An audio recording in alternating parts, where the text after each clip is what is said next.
बात कर रहे हैं और महाराष्ट्र बनने के लिए राज ठाकरे उद्धव ठाकरे साथ आने वाली वो जो बात है वो बन चुका है। देखिए, राज ठाकरे जी ने अपनी बात रखी है। राज ठाकरे जी ने कहा है कि अगर कोई गिले शिकवे हमें है तो भाइयों में, तो मैं कोई ईगो नहीं रखूंगा और दूर करूंगा महाराष्ट्र के हित के लिए।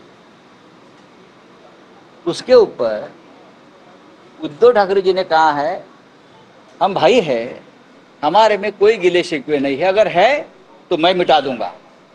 लेकिन एक ही बात है, जिससे हम महाराष्ट्र के दुश्मन मानते हैं, शिवसेना के दुश्मन मानते हैं, उसको अपने घर में आप जगह मत देना, उनके साथ खाने पीने को मत बैठना। यह अगर मंजूर है तो जरूर हम बात करेंगे। बस ओके। सर, तो क्या महाविकास आघाड़ी का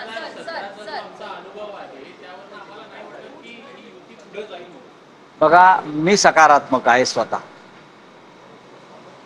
आणि आम्ही पाहतोय आता की तुम्ही जी साथ घातली त्याला आम्ही प्रतिसाद दिला। आता कोण काय म्हणते हा त्यांचा प्रश्न आहे, हा त्यांचा प्रश्न आहे।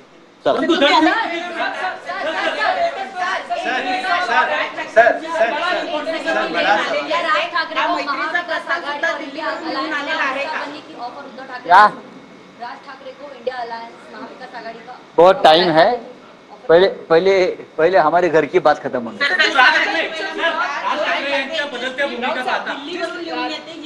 दिल्लीवरून लिहून आलेली असेल का? मैत्रीचा हात हा दिल्लीवरून लिहून आलेला असेल का? कोणाला तरी सोडायचंय म्हणून हा मैत्रीचा हात पुढे आला। मला असं वाटतं राज ठाकरेने त्यांची मन की बात सांगितली ती खरी असावी। तर रक्ताची नाती मैत्रीची नाती असं संजय राऊत यांनी म्हटलेलं आहे। आत्ता कुठे राज ठाकरे यांनी मन मोकळं केलं असंही संजय राऊत यांनी म्हटलेलं आहे। उद्धव ठाकरे यांनी प्रतिसाद दिला असंही संजय राऊतांनी म्हटलं।